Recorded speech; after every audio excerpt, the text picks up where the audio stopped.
ಮಿತ್ರರೇ ನಮಸ್ಕಾರ. ಮಿತ್ರರೇ, ಭಾರತ ಮತ್ತು ಬಾಂಗ್ಲಾದೇಶದ ನಡುವೆ ಒಂದು ದೊಡ್ಡ ಡೆವಲಪ್ಮೆಂಟ್ ಆಗಿದೆ.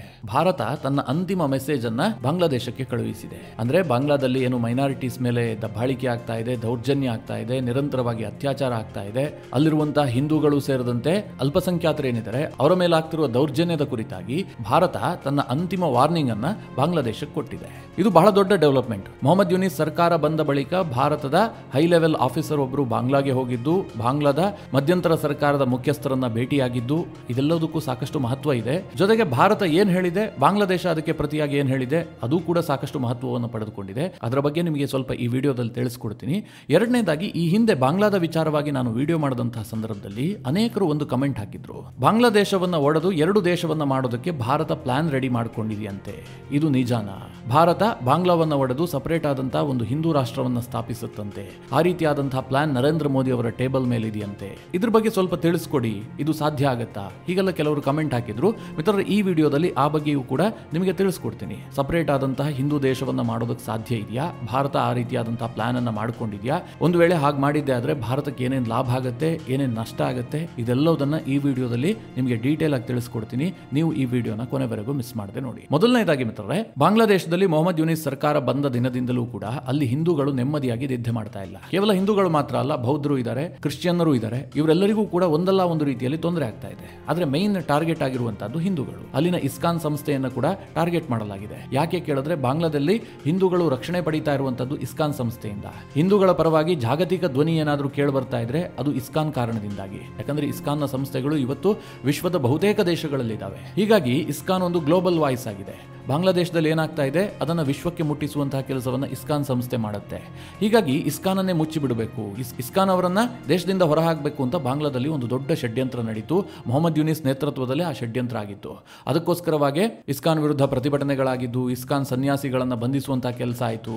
ಅದಾದ ನಂತರ ಬಾಂಗ್ಲಾದೇಶದಲ್ಲಿ ಹಿಂಸಾಚಾರ ಜಾಸ್ತಿ ಆಗಿದೆ. ಹಿಂದೂಗಳನ್ನ ಟಾರ್ಗೆಟ್ ಮಾಡಿ ಹೊಡೆಯಲಾಗ್ತಾ ಇದೆ. ನಿರಂತರವಾಗಿ ಬಾಂಗ್ಲಾದೇಶದಲ್ಲಿರುವಂತಹ ಹಿಂದೂಗಳಿಗೆ ಚಿತ್ರಹಿಂಸೆ ಕೊಡಲಾಗ್ತಾ ಇದೆ. ಹೀಗಾಗಿ ಈ ಬಗ್ಗೆ ಭಾರತ ತುಂಬಾ ಕನಸನ್ನ ವ್ಯಕ್ತಪಡಿಸ್ತಾ ಇದೆ.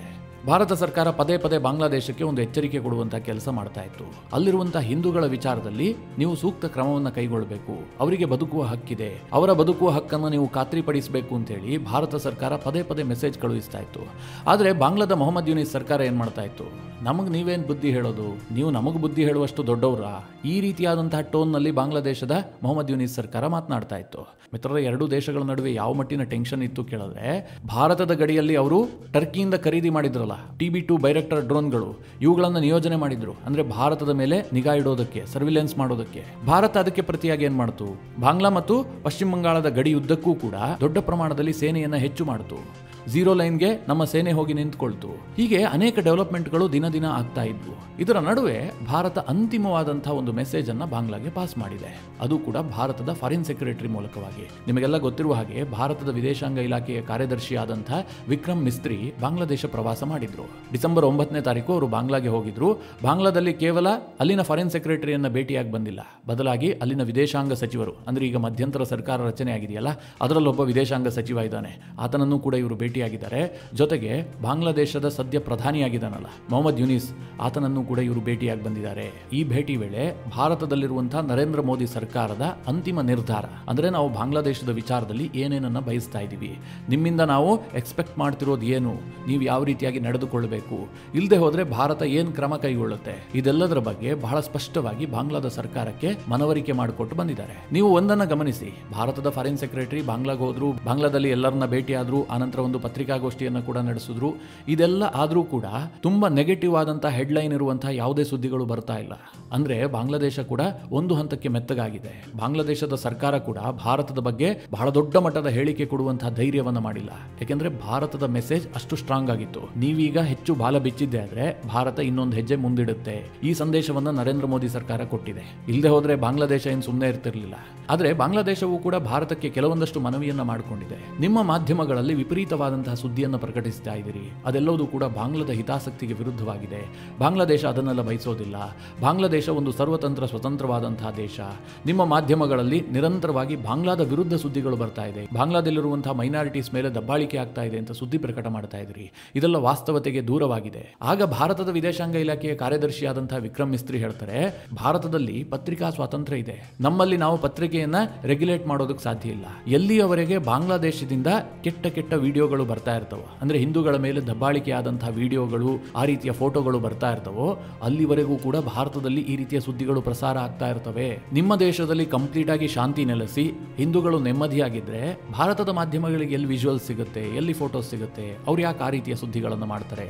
ಹೀಗಾಗಿ ನಿಮ್ಮ ದೇಶದಲ್ಲಿ ಶಾಂತಿ ಇರುವವರೆಗೂ ಕೂಡ ನಾವಲ್ಲಿ ಕಡಿವಾಣ ಹಾಕೋದಕ್ಕೆ ಸಾಧ್ಯ ಇಲ್ಲ ಅನ್ನುವ ಸಂದೇಶವನ್ನ ವಿಕ್ರಮ್ ಮಿಸ್ತ್ರಿ ಕೊಟ್ಟಿದ್ದಾರೆ. ಆದರೂ ಕೂಡ ಬಾಂಗ್ಲಾದ ಫಾರಿನ್ ಸೆಕ್ರೆಟರಿ ಹೇಳಿದ್ದಾರೆ, ಬಾಂಗ್ಲಾದ ಇಂಟರ್ನಲ್ ಮ್ಯಾಟರ್ಸ್ ನಲ್ಲಿ ಭಾರತ ಹಸ್ತಕ್ಷೇಪ ಮಾಡಬಾರದು, ಇದು ನಮಗೆ ಇಷ್ಟ ಆಗೋದಿಲ್ಲ ಅಂತ.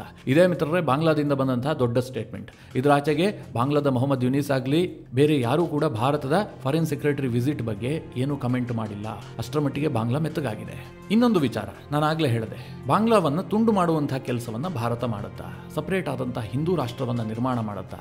ಯಾಕೆ ಕೇಳಿದ್ರೆ ಬಾಂಗ್ಲಾದಲ್ಲಿ ಸರಿಸುಮಾರು ಒಂದು 17.5 ಕೋಟಿ ಜನಸಂಖ್ಯೆ ಇದೆ. ಇದರಲ್ಲಿ 1,30,00,000 ಹಿಂದೂಗಳಿದ್ದಾರೆ. ಅಂದರೆ ಬಾಂಗ್ಲಾದ ಓವರ್ ಆಲ್ ಜನಸಂಖ್ಯೆಯಲ್ಲಿ 7.9 ಅಥವಾ 8% ಹಿಂದೂಗಳಿದ್ದಾರೆ. ಇಷ್ಟೊಂದು ದೊಡ್ಡ ಮೈನಾರಿಟಿ ಇರುವಂತಹ ಸಂದರ್ಭದಲ್ಲಿ ಅಲ್ಲಿ ನಿರಂತರವಾಗಿ ಈ ರೀತಿಯಾಗಿ ದಾಳಿ ಆಗ್ತಾ ಇದ್ರೆ ಹಿಂದೂಗಳು ಬದುಕೋದು ಹೇಗೆ? ಅವರ ಬದುಕಿಗೆ ಗ್ಯಾರಂಟಿ ಏನು? ಹೀಗಾಗಿ ಭಾರತ ಒಂದು ಸಪರೇಟ್ ಆದಂತಹ ಹಿಂದೂ ರಾಷ್ಟ್ರ ಮಾಡಬೇಕು. ಇವತ್ತು ಜಗತ್ತಿನಲ್ಲಿ ಹಿಂದೂಗಳಿಗೆ ಅಂತ ನೆಲೆ ಇರುವಂತಹದ್ದು ಭಾರತದಲ್ಲಿ ಮಾತ್ರ. ಈಗ ಇಸ್ರೇಲ್ ಹೇಗೆ ಯಹೂದಿಗಳ ವಿಚಾರ ಬಂದರೆ ಒಗ್ಗಟ್ಟಾಗುತ್ತೋ, ವಿಶ್ವದ ಯಾವುದೇ ಮೂಲೆಯಲ್ಲಿ ಯಹೂದಿಗಳಿಗೆ ತೊಂದರೆ ಆದರೂ ಇಸ್ರೇಲ್ ಧ್ವನಿ ಎತ್ತುತ್ತೋ, ಅವರ ಪರವಾಗಿ ಕೆಲಸ ಮಾಡುತ್ತೋ, ಅದೇ ರೀತಿಯಾಗಿ ಬಾಂಗ್ಲಾದಲ್ಲಿ ಹಿಂದೂಗಳಿಗೆ ತೊಂದರೆ ಆಗ್ತಾ ಇದೆ. ಇಂತಹ ಸಂದರ್ಭದಲ್ಲಿ ಭಾರತ ದಿಟ್ಟ ಕ್ರಮವನ್ನು ಕೈಗೊಳ್ಳಬೇಕು. ಬಾಂಗ್ಲಾದಲ್ಲಿರುವಂತಹ ಹಿಂದೂಗಳಿಗೋಸ್ಕರವಾಗಿ ಸಪರೇಟ್ ದೇಶವನ್ನು ನಿರ್ಮಾಣ ಮಾಡಬೇಕು. ಹೀಗಂತ ಕೆಲವರು ಹೇಳ್ತಾ ಇದ್ದಾರೆ. ಕೆಲ ಮಾಧ್ಯಮಗಳಲ್ಲೂ ಈ ಸುದ್ದಿ ಬರ್ತಾ ಇದೆ, ಕೆಲ ಯೂಟ್ಯೂಬ್ ಚಾನಲ್ನಲ್ಲೂ ಕೂಡ ಈ ಬಗ್ಗೆ ಸುದ್ದಿ ಪ್ರಸಾರ ಆಗ್ತಾ ಇದೆ. ಭಾರತದ ಪ್ಲಾನ್ ಇದೆ, ನರೇಂದ್ರ ಮೋದಿ ಸರ್ಕಾರ ಹೀಗೆ ಮಾಡುತ್ತೆ, ಬಾಂಗ್ಲಾದೇಶವನ್ನು ವಿಭಜನೆ ಮಾಡುತ್ತೆ. ಈ ಹಿಂದೆ 1971ರಲ್ಲಿ ಇಂದಿರಾ ಗಾಂಧಿ ಅವರ ಕಾಲದಲ್ಲಿ ಪಾಕಿಸ್ತಾನವನ್ನು ವಿಭಜಿಸಿ ಬಾಂಗ್ಲಾದೇಶವನ್ನು ನಿರ್ಮಾಣ ಮಾಡಿದ್ರಲ್ಲ, ಇಂದಿರಾ ಗಾಂಧಿ ಅಂತಹ ಒಂದು ಗಟ್ಟಿ ನಿರ್ಧಾರವನ್ನು ಮಾಡಿದ್ರಲ್ಲ, ಅದೇ ರೀತಿಯಾಗಿ ನರೇಂದ್ರ ಮೋದಿ ಕೂಡ ಈಗ ಮಾಡ್ತಾರೆ. ಬಾಂಗ್ಲಾದೇಶವನ್ನು 2 ತುಂಡು ಮಾಡಿಬಿಡ್ತಾರೆ, ಹಿಂದೂ ರಾಷ್ಟ್ರ ಸ್ಥಾಪಿಸ್ತಾರೆ. ಹೀಗೆಲ್ಲ ಸುದ್ದಿಗಳನ್ನು ಪ್ರಸಾರ ಮಾಡಲಾಗ್ತಾ ಇದೆ. ವಾಸ್ತವವಾಗಿ ಇದು ಸಾಧ್ಯವಾ ನೋಡೋದಾದ್ರೆ ಮಿತ್ರರೇ, ಭಾರತದ ಟೇಬಲ್ ಮೇಲೆ ಅಂತಹದೊಂದು ವಿಚಾರ ಇದೆ. ಭಾರತಕ್ಕೆ ಒಂದು ರೀತಿಯಲ್ಲಿ ಇದು ಅನಿವಾರ್ಯವೂ ಕೂಡ ಆಗಿದೆ. ಇದರಿಂದ ಭಾರತಕ್ಕಾಗುವ ಲಾಭ ಏನು ಗೊತ್ತಾ? ಒಂದು, ಬಾಂಗ್ಲಾದಲ್ಲಿರುವಂತಹ ಮೈನಾರಿಟೀಸ್ ನೆಮ್ಮದಿಯಿಂದ ಬದುಕ್ತಾರೆ. ಅಂದರೆ ಅಲ್ಲಿರುವಂತಹ ಹಿಂದೂಗಳಿಗೆ ಒಂದು ನೆಮ್ಮದಿ ಸಿಗುತ್ತೆ, ಅವರಿಗೆ ಒಂದು ಸಪರೇಟ್ ಆದಂತಹ ದೇಶ ಸಿಗುತ್ತೆ. ಎರಡನೇದಾಗಿ ಮಿತ್ರರೇ, ಬಾಂಗ್ಲಾದೇಶ ಪದೇ ಪದೇ ಭಾರತದ ವೀಕ್ನೆಸ್ ಬಗ್ಗೆ ಮಾತನಾಡ್ತಾ ಇರುತ್ತೆ. ನಿಮಗೆಲ್ಲ ನೆನಪಿರಬಹುದು, ಇತ್ತೀಚೆಗೆ ನಾನು ವಿಡಿಯೋ ಮಾಡಿದಂತಹ ಸಂದರ್ಭದಲ್ಲಿ ಬಾಂಗ್ಲಾದೇಶದ ಎಕ್ಸ್ ಮೇಜರ್ ಜನರಲ್ ಕೊಟ್ಟಂತಹ ಒಂದು ಹೇಳಿಕೆಯನ್ನು ಕೂಡ ನಿಮಗೆ ತಿಳಿಸಿದ್ದೆ. ಆತ ಏನು ಹೇಳಿದ್ದ? ನಾವೇನಾದರೂ ಭಾರತದ ಮೇಲೆ ಯುದ್ಧ ಮಾಡಿದ್ದೆ ಆದರೆ ಅಸ್ಸಾಮನ್ನ, ಪಶ್ಚಿಮ ಬಂಗಾಳದ ಕೋಲ್ಕತ್ತಾವನ್ನ 4 ದಿನದಲ್ಲಿ ವಶಪಡಿಸ್ಕೊಳ್ತೀವಿ, ಹೀಗೆಲ್ಲ ಒಂದು ಸ್ಟೇಟ್ಮೆಂಟ್ ಕೊಟ್ಟಿದ್ದ.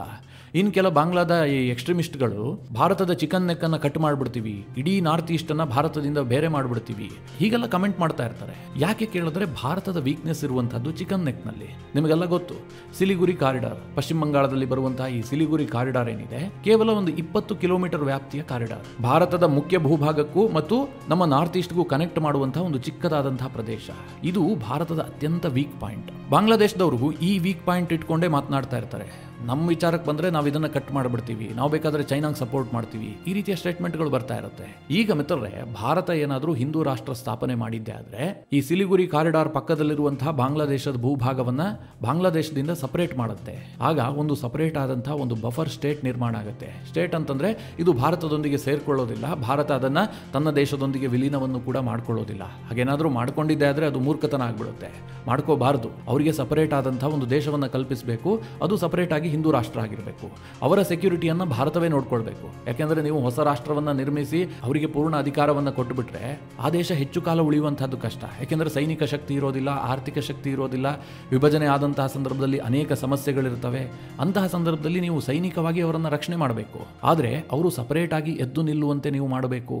ಆಗ ಭಾರತಕ್ಕೆ ಲಾಭ ಆಗುತ್ತೆ. ಬಫರ್ ಝೋನ್ ಅನ್ನು ಕ್ರಿಯೇಟ್ ಮಾಡಿದ್ದೆ ಆದರೆ ಬಾಂಗ್ಲಾದೇಶಕ್ಕೂ ನಮಗೂ ನೇರವಾಗಿ ಆ ಭಾಗದಲ್ಲಿ ಎಂಟ್ರಿ ಇರೋದಿಲ್ಲ. ನಮ್ಮ ಚಿಕನ್ ನೆಕ್ ಭಾಗದಲ್ಲಿ ಅವರೇನೋ ಮಾಡ್ತಾರೆ ಅಥವಾ ಚೀನಾ ಎಂಟ್ರಿ ಆಗುತ್ತೆ. ಚೀನಾಗೂ ಕೂಡ ಇದು ತುಂಬಾ ಹತ್ತಿರ ಇರುವಂತಹ ಪ್ರದೇಶ. ಈ ಹಿಂದೆ ಡೋಕ್ಲಾಮ್ ಘರ್ಷಣೆ ಆಗಿತ್ತು 2017ರಲ್ಲಿ.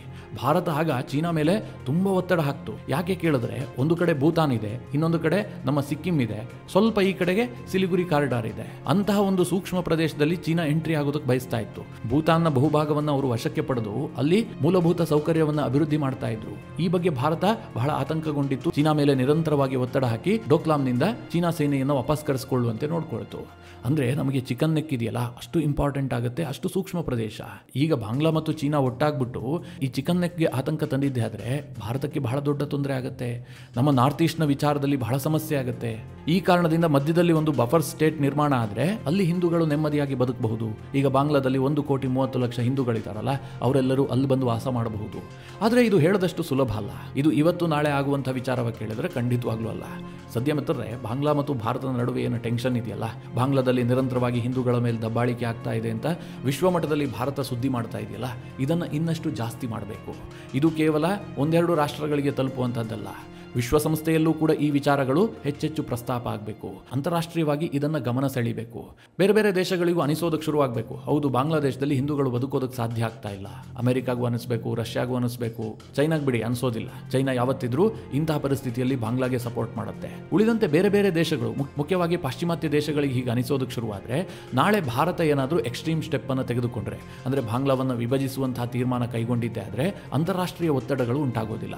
ಇಲ್ಲದೆ ಹೋದ್ರೆ ಏನಾಗುತ್ತೆ ಹೇಳಿ, ಈಗ ಭಾರತ ನೇರವಾಗಿ ಬಾಂಗ್ಲಾದ ಮೇಲೆ ಯುದ್ಧ ಮಾಡಿದ್ದೆ ಆದರೆ ಅನೇಕ ದೇಶಗಳು ನಮ್ಮ ಮೇಲೆ ನಿರ್ಬಂಧವನ್ನು ವಿಧಿಸ್ತವೆ. ಈಗ ರಷ್ಯಾ ಮೇಲೆ ಯಾವ ರೀತಿಯಾಗಿ ನಿರ್ಬಂಧವನ್ನು ವಿಧಿಸಿದಾವೆ, ಸ್ಯಾಂಕ್ಷನ್ಗಳನ್ನು ಹೇರಿದವಲ್ಲ, ಅದೇ ರೀತಿಯಾಗಿ ಭಾರತಕ್ಕೆ ಪರಿಸ್ಥಿತಿ ಎದುರಾಗುತ್ತೆ. ಹೀಗಾಗಿ ಭಾರತ ಟೈಮ್ಗಾಗಿ ಕಾಯಬೇಕು. ನಮ್ಮ ಬಳಿಯಲ್ಲಿ ಸೈನಿಕ ಶಕ್ತಿ ಇದೆ, ನಮ್ಮದು ವಿಶ್ವದಲ್ಲಿ 4ನೇ ಅತಿ ದೊಡ್ಡ ಸೈನಿಕ ಶಕ್ತಿ. ಬಾಂಗ್ಲಾದ ಸೈನಿಕ ರ್ಯಾಂಕ್ ಬಂದ್ಬಿಟ್ಟು 37ನೇ ರ್ಯಾಂಕ್ನಲ್ಲಿದೆ. ಅವರೇ ಅಂದ್ರೆ ನಮಗೆ ಹೆಚ್ಚು ಗಂಟೆಗೆ ಕೆಲಸವೇ ಅಲ್ಲ. ಹೀಗಾಗಿ ನಾವು ಬಾಂಗ್ಲಾವನ್ನು ಉಡಾಯಿಸ್ಬಿಡ್ತೀವಿ ಅಂತ ಏಕಾಏಕಿಯಾಗಿ ತೀರ್ಮಾನ ಕೈಗೊಳ್ಳೋದಕ್ಕೆ ಸಾಧ್ಯ ಆಗೋದಿಲ್ಲ. ಸಾಕಷ್ಟು ಸಮಯಕ್ಕಾಗಿ ಕಾಯಬೇಕಾಗತ್ತೆ. ಭಾರತದ ಟೇಬಲ್ ಮೇಲೆ ಅಂತಹದೊಂದು ಪ್ಲಾನ್ ಇದೆ. ಈಗ ಚಿಕನ್ ನೆಕ್ ಏನಿದೆ ಅದನ್ನು ಎಲಿಫೆಂಟ್ ನೆಕ್ ಮಾಡೋದಕ್ಕೆ ಭಾರತ ಬಯಸುತ್ತೆ. ಇಂದಲ್ಲ ನಾಳೆ ಅದಾಗತ್ತೆ. ಯಾವ ಟೈಮ್ನಲ್ಲಿ ಕೇಂದ್ರ ಸರ್ಕಾರ ತೀರ್ಮಾನ ಕೈಗೊಳ್ಳುತ್ತೆ, ಇದೇ ಅವಧಿಯಲ್ಲಾಗತ್ತಾ, ಇದನ್ನು ಹೇಳೋದಕ್ಕೆ ಕಷ್ಟ ಇದೆ. ಅಂತೂ ಬಾಂಗ್ಲಾದಲ್ಲಿ ಪರಿಸ್ಥಿತಿ ವಿಕೋಪಕ್ಕೆ ಹೋದಷ್ಟು ಭಾರತದ ಈ ಪ್ಲಾನ್ಗೆ ಬಲ ಸಿಗುತ್ತೆ. ಮಿತ್ರರೇ, ಇದಿಷ್ಟು ಬಾಂಗ್ಲಾ ಮತ್ತು ಭಾರತದ ನಡುವೆ ಆಗ್ತಿರುವಂತಹ ಲೇಟೆಸ್ಟ್ ಡೆವಲಪ್ಮೆಂಟ್ಗಳ ಕುರಿತಾಗಿ ಮಾಹಿತಿ. ಈ ಬಗ್ಗೆ ನಿಮ್ಗೆ ಏನು ಅನ್ಸುತ್ತೆ? ನಿಮ್ಮ ಅನಿಸಿಕೆ, ಅಭಿಪ್ರಾಯವನ್ನು ಕಮೆಂಟ್ ಮಾಡುವ ಮೂಲಕ ನಮಗೆ ತಿಳಿಸಿ. ಹಾಗೆ ನಿಮಗೆ ಈ ವಿಡಿಯೋ ಇಷ್ಟವಾದರೆ ಲೈಕ್ ಮಾಡಿ. ಜೊತೆಗೆ ನೀವಿನ್ನೂ ನಿಮ್ಮ ನೆಚ್ಚಿನ ಸಂಸ್ಕಾರ ಸೌರಭ ಯೂಟ್ಯೂಬ್ ಚಾನಲ್ನ ಸಬ್ಸ್ಕ್ರೈಬ್ ಮಾಡಿಲ್ಲ ಅಂತಾದರೆ ಈ ಕೂಡಲೇ ಸಬ್ಸ್ಕ್ರೈಬ್ ಮಾಡಿ. ಮುಂದಿನ ಎಲ್ಲ ಅಪ್ಡೇಟ್ಗಳ ನೋಟಿಫಿಕೇಷನ್ಗಾಗಿ ಬೆಲ್ ಐಕಾನ್ ಒತ್ತಿ.